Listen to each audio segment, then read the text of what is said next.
Friends, Romans, countrymen, lend me your ears. I come to bury Caesar, not to praise him. The evil that men do lives after them. The good is oft interred with their bones. So let it be with Caesar. The noble Brutus had told you Caesar was ambitious. If it was so, it was a grievous fault, and grievously had Caesar answered it.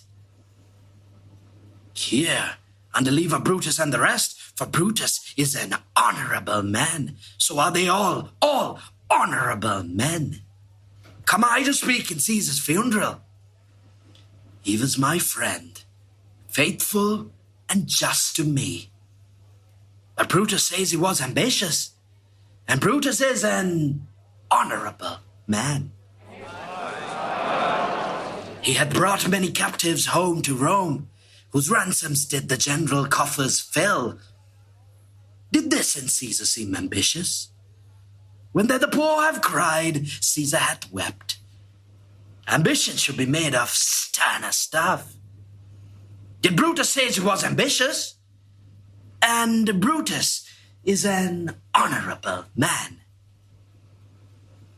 You all did see that on the Lupercal I thrice presented him a kingly crown, which he did thrice refuse. Was this ambition? Yet Brutus says he was ambitious, and sure, he is an honorable man. I speak not to disprove what Brutus spoke, but here I am to speak what I do know. You all did love him once, not without cause. What cause withholds you then to mourn for him? No judgment! Thou art fled to brutish beasts, and men have lost their reason! Bear with me. My heart is in the coffin there with Caesar, and I must pause till it come back to me. Methinks there is much reason in his sayings. If thou consider rightly of the matter, Caesar has had a great wrong. Has he, masters? I fear there will a worse come in his place. Mark ye his words. He would not take the crown. Therefore, it is certain he was not ambitious.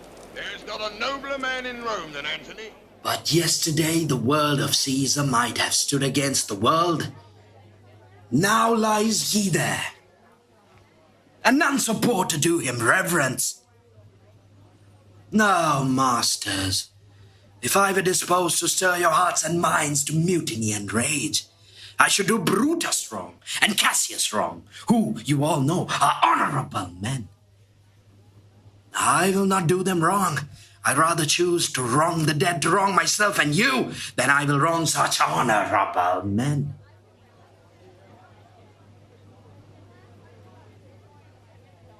But here's a parchment with the seal of Caesar. I found it in his closet. 'Tis his will. Let but the commons hear this testament.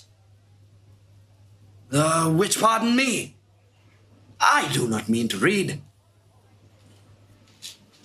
And they would go and kiss dead Caesar's wounds, and dip their napkins in his sacred blood, yea, beg a hair of him for memory, and, dying, mention it within their wills, bequeathing it as a rich legacy unto their issue.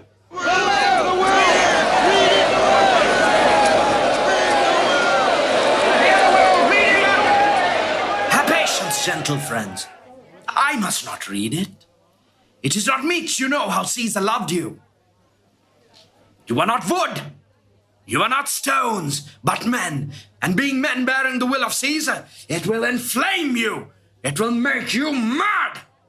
'Tis good you know not that you are his heirs, for if you should, oh, what would come of it? Will you be patient? Will you stay a while? I have overshot myself to tell you of it. I fear I wrong the honorable men whose daggers have stabbed Caesar. I do fear it. They were traitors on the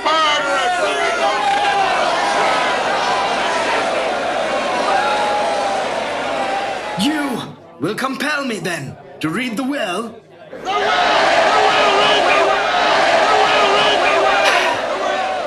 Then make a ring about the corpse of Caesar. And let me show you him that made the will. Shall I descend? And will you give me leave? Come down!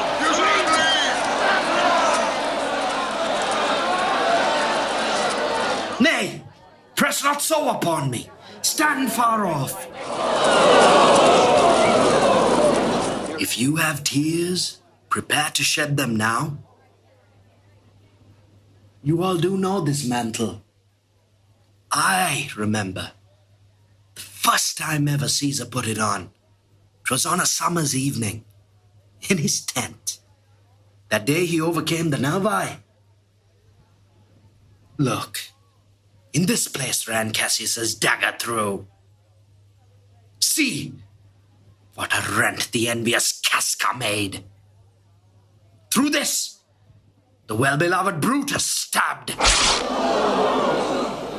As he plucked his cursed steel away, mark how the blood of Caesar followed it, as rushing out of doors to be resolved, if Brutus so unkindly knocked. Oh, no, for Brutus, as you know, was Caesar's angel. Judge, oh you gods, how dearly Caesar loved him. This was the most unkindest cut of all. For when the noble Caesar saw him stab, ingratitude, more strong than traitor's arms, quite vanquished him, then burst his mighty heart. And in his mantle muffling up his face, even at the base of Pompey's statue, which all the while ran blood, great Caesar fell. No, what a fall was there, my countrymen! Then I, and you, and all of us fell down, whilst bloody treason flourished over us. Oh, now you weep, and I perceive you feel the dint of pity. These are gracious drops. Kind souls, what weep you when you but behold our Caesar's vesture wounded? Look you here. Here is himself, marred, as you see, with traitors. A piteous spectacle. Oh, noble Caesar! Countrymen! Good friends, sweet friends, let me not stir you up to such a sudden flood of mutiny. They that have done this deed are honorable. What private griefs they have, alas, I know not, that made them do it. They are wise and honorable, and will no doubt with reasons answer you. I come not, friends, to steal away your hearts. I am no orator, as Brutus is, but, as you know me all, a plain, blunt man, that love my friend, and that they know full well that gave me public leave to speak of him. For I have neither wit, nor words, nor worth, action, nor utterance, nor the power of speech to stir men's blood. I only speak right on. I tell you that which you yourselves do know. Show you sweet Caesar's wounds, poor dumb mouths, and bid them speak for me. But for I, Brutus, and Brutus Antony, there were an Antony, would ruffle up your spirits and put a tongue in every wound of Caesar that should move the stones of Rome to rise and mutiny. Yet hear me, countrymen! Yet hear me speak!